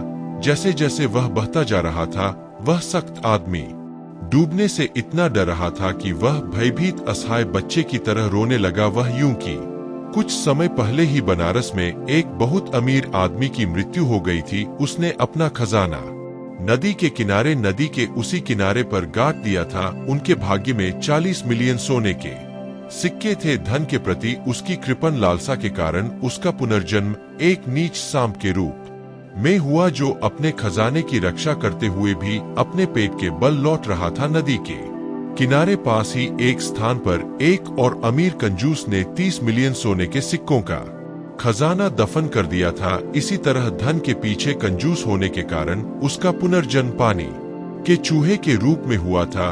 वह भी अपने गड़े हुए खजाने की रखवाली करने लगा। जब तूफान आया तो सांप और पानी का चूहा दोनों अपने बिलों से बाहर निकल आए और उफनती नदी में बह गए। डूबने के डर से वे दोनों डरे हुए रोते हुए राजकुमार को ले जा रहे उसी मृत लट्ठे को पकड़ने लगे। एक सिरे पर सांप चढ़ गया और दूसरे सिरे पर पानी वाला चूहा। वहां पास में ही कपास का एक ऊंचा पेड़ भी उगा हुआ था। उसमें एक युवा तोता बसेरा कर रहा था। जब तूफानी बाढ़ आई तो कपास के पेड़ की जड़ें बह गई और वह पानी में गिर गया। जब उसने उड़ने की कोशिश की तो हवा और बारिश ने छोटे तोते को सांप, पानी के चूहे और दुष्ट राजकुमार के साथ उसी मृत लकड़ी पर गिरा दिया। अब लट्ठे पर 4 लोग थे जो नदी के एक मोड़ की ओर तैर रहे थे। पास ही एक छोटी सी कुटिया में एक साधु व्यक्ति नम्रता पूर्वक रहता था। वह बस बोधिसत्व आत्मज्ञानी व्यक्ति बन गया। उनका जन्म काशी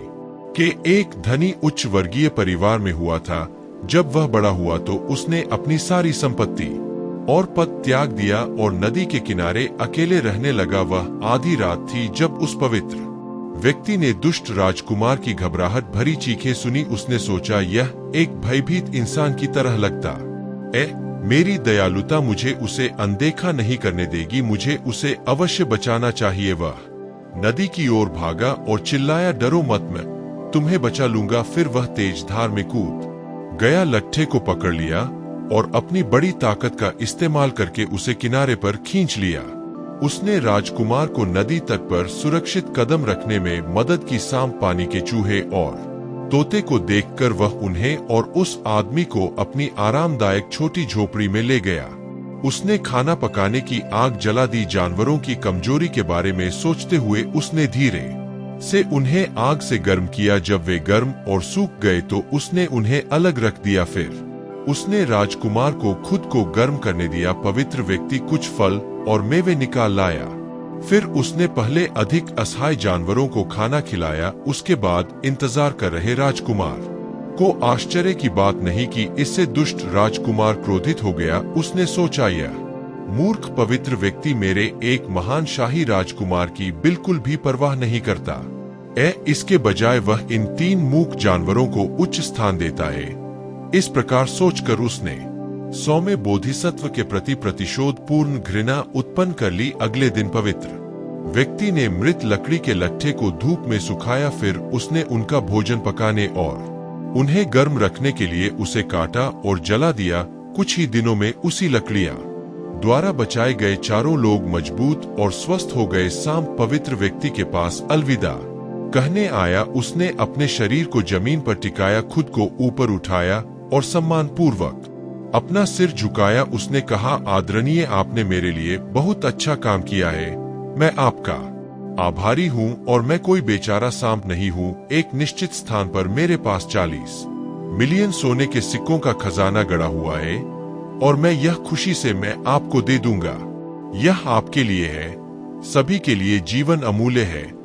जब भी आपको पैसे की आवश्यकता हो तो बस नदी के किनारे आए और पुकार, सांप सांप। जल चूहा भी पवित्र व्यक्ति को अलविदा कहने के लिए उसके पास आया। वह अपने पिछले पैरों पर खड़ा हो गया और सम्मान पूर्वक अपना सिर झुका लिया। उन्होंने कहा, आदरणीय, आपने मेरे लिए बहुत अच्छा काम किया है। मैं आपका आभारी हूँ और मैं कोई बेचारा पानी वाला चूहा नहीं हूँ। एक निश्चित स्थान पर मेरे पास भी 30 मिलियन सोने के सिक्कों का खजाना दबा हुआ है और मैं यह खुशी से आपको दूंगा, क्योंकि सारा जीवन अमूल्य है।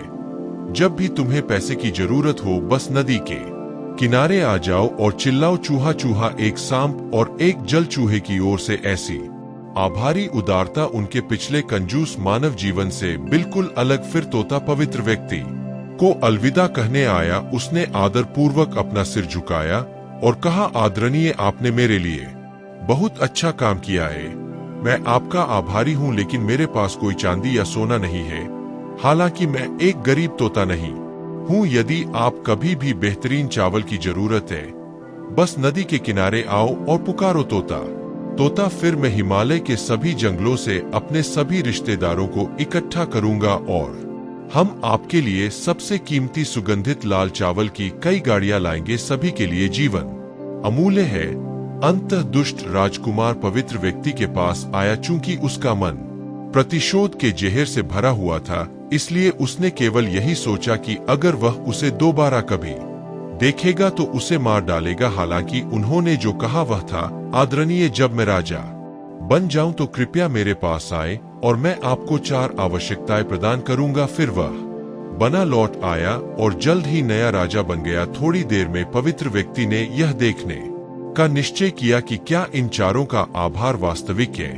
सबसे पहले वह नदी के किनारे गया और चिल्लाया, सांप सांप। पहले शब्द की ध्वनि पर सांप उसके घर से बाहर जमीन के नीचे आ गया। उसने आदर पूर्वक प्रणाम किया और कहा, हे पवित्र, इसी स्थान के नीचे 40 करोड़ सोने के सिक्के दबे हुए हैं।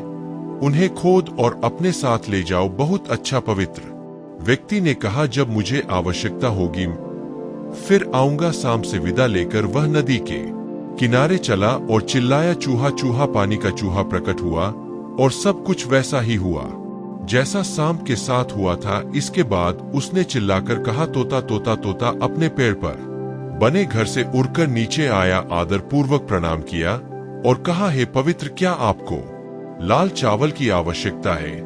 मैं अपने ने रिश्तेदारों को बुलाऊंगा और हम आपके लिए पूरे हिमालय में सबसे अच्छे चावल लाएंगे। पवित्र व्यक्ति ने उत्तर दिया, बहुत अच्छा, जब मुझे आवश्यकता होगी तुम फिर आऊंगा। अंततः वह राजा से मिलने के लिए निकला। वह शाही आनंद उद्यान में चला गया और रात भर वहीं सोया। प्रातः काल वे अत्यंत विनम्र एवं प्रतिष्ठित होकर बनारस नगर में भिक्षा का भोजन लेने गए। उसी सुबह कृतज्ञ राजा एक भव्य रूप से सजे हुए शाही हाथी पर बैठा हुआ शहर के चारों ओर एक विशाल जुलूस का नेतृत्व कर रहा था। जब उसने प्रबुद्ध व्यक्ति को दूर से आते देखा तो उसने सोचा, आहा, यह आलसी बेघर आदमी मुझे धोखा देने आ रहा है। इससे पहले कि वह सबके सामने यह बखान कर सके कि उसने मेरे लिए कितना कुछ किया, मुझे उसका सिर काट देना चाहिए। तब उसने अपने सेवकों से कहा, यह निकम्मा भिखारी कुछ मांगने आ रहा होगा, इस निकम्मे को मेरे पास मत आने दो, इसे तुरंत रफ्तार करो, इसके हाथ इसकी पीठ के पीछे बांध दो और इसे हर सड़क पर कोड़े मारो, कोने उसे शहर से बाहर फांसी ब्लॉक में ले जाओ और उसका सिर काट दो। फिर उसके शरीर को एक नुकीले काट पर उठाओ और इसे सभी को देखने के लिए छोड़ दो। आलसी भिखारियों के लिए इतना ही। राजा के आदमी उसके क्रूर आदेशों का पालन करते थे। उन्होंने उस निर्दोष महान व्यक्ति को एक सामान्य अपराधी की तरह बांध दिया। उन्होंने फांसी ब्लॉक के रास्ते में हर सड़क के कोने पर उसे बेरहमी से कोड़े मारे, लेकिन इससे कोई फर्क नहीं पड़ता कि उन्होंने उसे कितनी जोर से कोड़े मारे, उसका मांस काट डाला। वह प्रतिष्ठित रहा। प्रत्येक कोड़े मारने के बाद उन्होंने सभी को सुनने के लिए बस घोषणा की। यह साबित करता है कि पुरानी कहावत अभी भी सच है, एक कृतज्ञ आदमी की मदद करने की तुलना में नदी से मृत लकड़ी निकालने में अधिक इनाम है। कुछ दर्शक आश्चर्यचकित होने लगे। उन्होंने प्रत्येक सड़क के कोने पर केवल यही क्यों कहा? उन्होंने एक दूसरे से कहा, इस गरीब आदमी का दर्द किसी कृतज्ञ आदमी के कारण हुआ होगा। इसलिए उन्होंने उससे पूछा, है पवित्र व्यक्ति, क्या तुमने किसी कृतज्ञ व्यक्ति की कुछ सेवा की है? तब उसने उन्हें सारी कहानी बताई और अंत में उन्होंने कहा, मैंने इस राजा को एक भयानक बात से बचाया और ऐसा करके मैंने खुद पर यह दर्द उठाया। मैंने पुराने बुद्धिमान की बातों का पालन नहीं किया, इसीलिए मैंने वही कहा जो मैंने कहा था। यह कहानी सुनकर बनारस के लोग क्रोधित हो गए और एक दूसरे से कहने लगे, इस अच्छे आदमी ने राजा की जान बचाई, परंतु वह इतना क्रूर है कि उसके मन में जरा भी कृतज्ञता नहीं है। ऐसा राजा हमें कैसे लाभ पहुंचा सकता है? वह हमारे लिए ही खतरनाक हो सकता है। हमें उसको पाने दो। उनके क्रोध ने बनारस के नागरिकों को भीड़ में बदल दिया। उन्होंने राजा पर तीरों, चाकुओं, लाठियों और पत्थरों से हमला किया। शाही हाथी पर बैठे बैठे ही उनकी मृत्यु हो गई। फिर उन्होंने एक समय के दुष्ट राजकुमार के शव को सड़क के किनारे एक खाई में फेंक दिया। बाद में उन्होंने पवित्र व्यक्ति को अपना नया राजा बनाया। उन्होंने बनारस पर अच्छा शासन किया। फिर एक दिन उसने अपने पुराने दोस्तों से मिलने जाने का फैसला किया, इसलिए वह एक बड़े जुलूस में सवार होकर नदी के किनारे तक गया। उसने पुकारा, सांप सांप सांप। बाहर आया। उसने प्रणाम किया और कहा, महाराज, यदि आप चाहे तो मेरे खजाने में आपका स्वागत है। राजा ने अपने सेवकों को 40 करोड़ सोने के सिक्के खोदने का आदेश दिया। वह पानी वाले चूहे के घर गया और चिल्लाया, चूहा चूहा। वह भी प्रकट हुआ, प्रणाम किया और कहा, महाराज, यदि आप चाहे तो मेरे खजाने में आपका स्वागत है। इस बार राजा के सेवकों ने खोदकर 30 करोड़ सोने के सिक्के निकाले। तभी राजा ने पुकारा, तोता तोता। तोता उड़कर राजा के पास गया, आदर पूर्वक प्रणाम किया और कहा, हे प्रभु, यदि आप चाहे तो मैं आपके लिए सबसे उत्तम लाल चावल इकट्ठा कर दूंगा। लेकिन पवित्र व्यक्ति राजा ने कहा, अभी नहीं मेरे मित्र, जब चावल की आवश्यकता होगी तो मैं तुमसे मांग लूंगा। अब हम सभी शहर लौट आए। उनके बनारस के शाही महल में पहुंचने के बाद राजा ने 70 मिलियन सोने के को एक सुरक्षित स्थान पर रखवा दिया। उसने कृत सांप के नए घर के लिए एक सोने का कटोरा बनवाया था। उसके बाद उदार चूहे के रहने के लिए बेहतरीन क्रिस्टल से बनी एक भूल भुलैया बनाई और दयालु तोता एक सुनहरे पिंजरे में चला गया, जिसमें एक गेट था जिसमें वह अंदर से कुंडी लगा सकता था और खोल सकता था। राजा प्रतिदिन सांप और तोते को सोने की थाली में चावल के पड़े और सबसे मीठी मधुमक्खी का शहद देता था, और एक अन्य सोने की थाली में उसने पानी वाले चूहे को सबसे सुगंधित चावल दिए। राजा गरीबों के प्रति अपनी उदारता के लिए प्रसिद्ध हो गया। वह और उसके 3 पशुमित्र कई वर्षों तक पूर्ण सामंजस्य के साथ एक साथ रहे। जब उनकी मृत्यु हुई तो उन सभी का उसी तरह पुनर्जन्म हुआ जिसके वे हकदार थे। दोस्तों, यह कहानी हमें यह शिक्षा प्रदान करती है कि कृतज्ञता एक पुरस्कार है जिसका प्रतिफल स्वयं मिलता है। हमें क्रोध और अपनी काम को अपने काबू में रखना चाहिए। तो दोस्तों, अब चलिए हमारी तीसरी कहानी की शुरुआत करते हैं।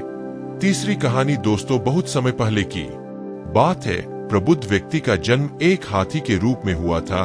वह आश्चर्यजनक रूप से सफेद रंग का था, पॉलिश की हुई चांदी की तरह चमक रहा था। उसके पैर बेहतरीन लाख के समान चिकने और चमकीले थे। उसका मुंह सबसे खूबसूरत लाल कालीन की तरह लाल था और उसकी अद्भुत आंखें बहुमूल्य रत्नों के समान थी जो 5 रंगों में चमक रही थी, नीला, पीला, लाल, सफेद और लाल। इस शानदार हाथी की शानदार सुंदरता प्रबुद्ध व्यक्ति का बाहरी रूप था, लेकिन यह उनकी आंतरिक सुंदरता का केवल एक हल्का प्रतिबिंब था, क्योंकि पिछले कई जन्मों के दौरान उन्होंने खुद को 10 सिद्धियों से भर लिया था। ऊर्जा, दृढ़ संकल्प, सच्चाई, संपूर्णता, सामान्य दुनिया से लगाव का त्याग, समता, ज्ञान, धैर्य, उदारता और निस्संदेह प्रेम, कृपा।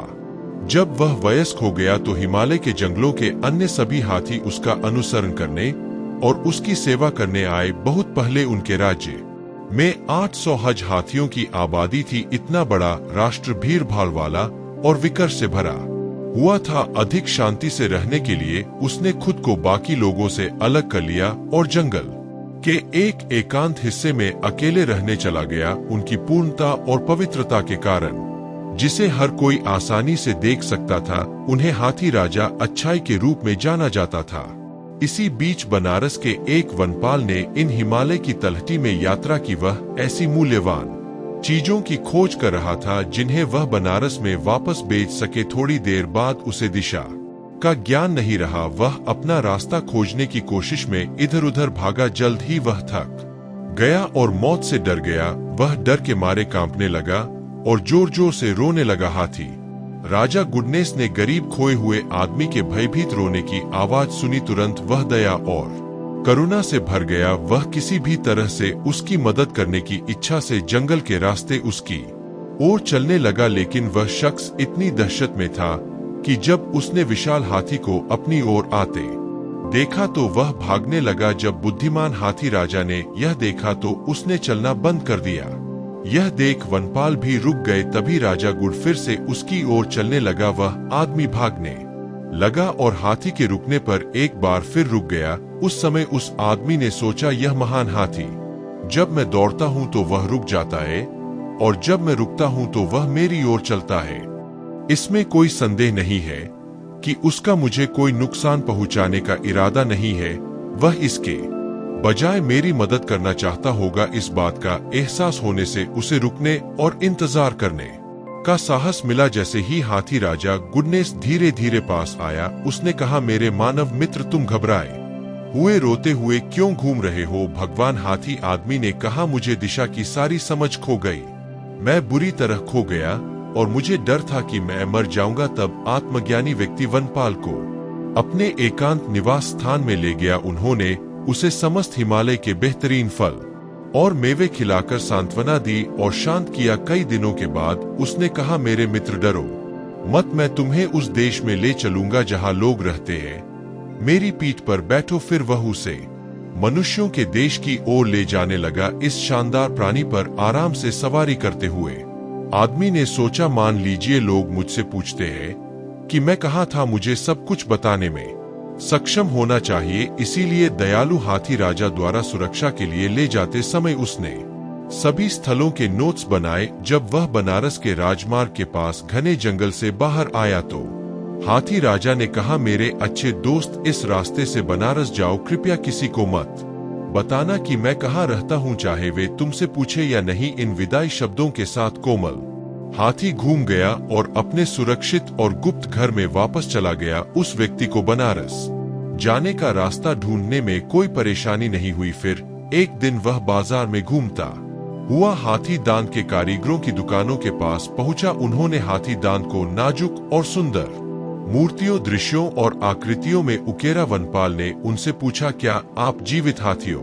से आने वाले दांत खरीदेंगे? हाथी दांत तराशने वालों ने उत्तर दिया, क्या सवाल है, हर कोई जानता है कि जीवित हाथी के दांत मृत हाथी की तुलना में कहीं अधिक मूल्यवान होते हैं। फिर मैं तुम्हारे लिए कुछ जीवित हाथी के दांत लाऊंगा। वनपाल ने कहा, केवल पैसे की परवाह करते हुए, हाथी राजा की सुरक्षा की अनदेखी करते हुए और जिसने उसकी जान बचाई उसके प्रति कोई आभार व्यक्त किए बिना उस आदमी ने अपने अन्य प्रावधानों के साथ एक तेज आरी डाली और राजा अच्छाई के घर की ओर निकल पड़ा। जब वह पहुंचा तो हाथी राजा ने उससे पूछा, है मेरे प्यारे मानव मित्र, क्या चीज तुम्हें दोबारा वापस लाती है?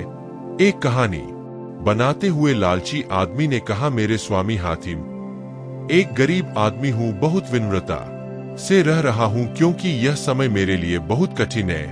मैं आपसे दांत का एक छोटा सा टुकड़ा मांगने आया हूँ। यदि आप इसे मुझे दे सकते हैं, मैं इसे घर ले जाऊंगा और बेच दूंगा। तब मैं अपना भरण पोषण कर सकूंगा और कुछ समय तक जीवित रह सकूंगा। उस आदमी पर दया करते हुए हाथी राजा गुडनेस ने कहा, बेशक मेरे दोस्त, मैं तुम्हें दांत का एक बड़ा टुकड़ा दूंगा। क्या तुम अपने साथ एक आरी लाए हो? हाँ प्रभु, वनपाल ने कहा, मैं एक आरी लाया था। तो फिर ठीक है, उदार राजा गुडनेस ने कहा, मेरे दोनों दांत काट दो। जैसे ही उसने यह कहा, हाथी अपने घुटनों पर झुक गया और अपने शानदार चांदी सफेद दांत सामने रख दिए। जरा भी अफसोस किए बिना उस आदमी ने दोनों दांतों से हाथी दांत के बड़े टुकड़े काट दिए। प्रबुद्ध व्यक्ति ने दोनों टुकड़ों को अपनी सूट से उठा लिया। उसने कहा, अच्छा दोस्त, मैं तुम्हें अपने प्यारे दांत इसलिए नहीं दे रहा हूँ कि क्योंकि उन्हें नापसंद करता हूँ और उनसे छुटकारा पाना चाहता हूँ, नहीं इसलिए कि वे मेरे लिए मूल्यवान नहीं है, बल्कि 1000 गुना, यहाँ तक कि 1,00,000 गुना अधिक प्यारे और सभी जानने योग्य ज्ञान के दांत मूल्यवान है, जो सभी सत्य की प्राप्ति की ओर ले जाते हैं। मनुष्य को अद्भुत दांत देते हुए हाथी की इच्छा थी कि उसकी पूर्ण उदारता अंततः उसे महानतम ज्ञान की ओर ले जाए। वह आदमी घर गया और हाथी दांत के दोनों टुकड़े बेच दिए, लेकिन उसे सारा पैसा खर्च करने में देर नहीं लगी, इसलिए वह फिर से हाथी राजा भलाई के पास लौट आया। उसने उससे विनती की, महाराज, आपका हाथी दांत बेचकर मुझे जो पैसा मिला था वह केवल मेरे कर्ज चुकाने के लिए पर्याप्त था। मैं अभी भी एक गरीब आदमी हूँ, बहुत नम्रता से रह रहा हूँ। बनारस में अभी भी कठिन समय है, इसलिए कृपया मुझे बाकी बचा हुआ पैसा दे दीजिए। आपके दांत है। उदार बिना किसी हिचकिचाहट के हाथी राजा ने अपने बचे हुए दांतों की पेशकश कर दी। उस आदमी ने हाथी की खोपड़ी की सौकेत तक जो कुछ भी वह देख सकता था उसे काट डाला। वह बिना धन्यवाद कहे चला गया। अद्भुत दयालु हाथी का मतलब उसके लिए बैंक खाते से अधिक कुछ नहीं था। वह हाथी दांत को वापस बनारस ले गया, उसे बेच दिया और पहले की तरह पैसे उड़ा दिए। एक बार फिर वनपाल हाथी राजा गुडनेस के हिमालय घर में लौट आया और उसने फिर से उससे विनती की, है महान हाथी राजा, बनारस में जीवन यापन करना बहुत कठिन है। मुझ पर दया करो और मुझे अपने हाथी दांत का बाकी हिस्सा अपने दांतों की जड़ें लेने दो। पूर्ण उदारता किसी भी चीज को रोक नहीं पाती, इसलिए एक बार फिर हाथी राजा अपने घुटनों पर झुका और हाथी दांत के अपने शेष स्टंप की पेशकश की। कृतज्ञ विश्वासघाती को हाथी की बिल्कुल भी परवाह नहीं थी। उसने शानदार ट्रंक पर कदम रखा। एक मोटी चांदी की चिकी की तरह वह ऊपर चढ़ गया और शुद्ध सफेद मंदिरों के बीच बड़े सिर के ऊपर बैठ गया, बर्फीले हिमालय के गुंबद की तरह। फिर उसने मोटे तौर पर अपनी एड़ी से खोदा रगड़ा और एक बार सुंदर दांतों के स्टंप से कोमल मांस को फाड़ दिया। उसने महान खोपड़ी से हाथी दांत की जड़ों को काटने और काटने के लिए अपनी सुस्त घिसी पिटी आरी का इस्तेमाल किया। ऐसा कहा जाता है कि कई दुनियाएं हैं, यातना की नरक दुनिया, भूखे भूतों की दुनिया, जानवरों और मानव जाति की दुनिया, साथ ही कई स्वर्ग दुनिया, निम्नतम से उच्चतम तक। इन सभी संसार में लाखों प्राणी है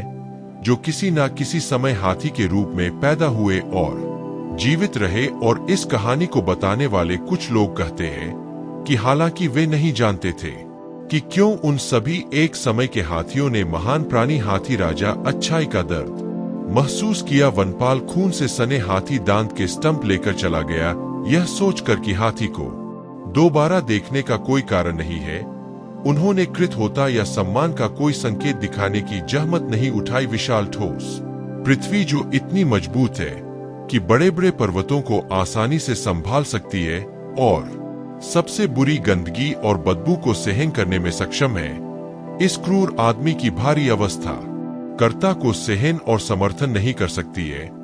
इसलिए जब वह पीड़ित हाथी को दिखाई नहीं दे रहा था तो उसके नीचे शक्तिशाली पृथ्वी फट गई। सबसे निचले नरक की दुनिया से आग ऊपर उठी, उसे चमकदार लाल लपटों में लपेट लिया और उसे उसके विनाश की ओर खींच लिया। यह कहानी हमें यह सीख प्रदान करती है कि कृतज्ञ व्यक्ति किसी काम में नहीं रुकता और अपनी मृत्यु खुद से कभी नहीं डरता। दोस्तों, मैं उम्मीद करता हूं कि यह कहानी सुनने से आपके जीवन में अच्छे बदलाव आए होंगे। आपको इस वीडियो से क्या सीखने मिला यह कमेंट करके जरूर बताइए और अपने परिवार, दोस्तों या आपके करीबी इंसान के साथ यह कहानी शेयर करके उन्हें भी इस ज्ञान से परिचित करवाएं।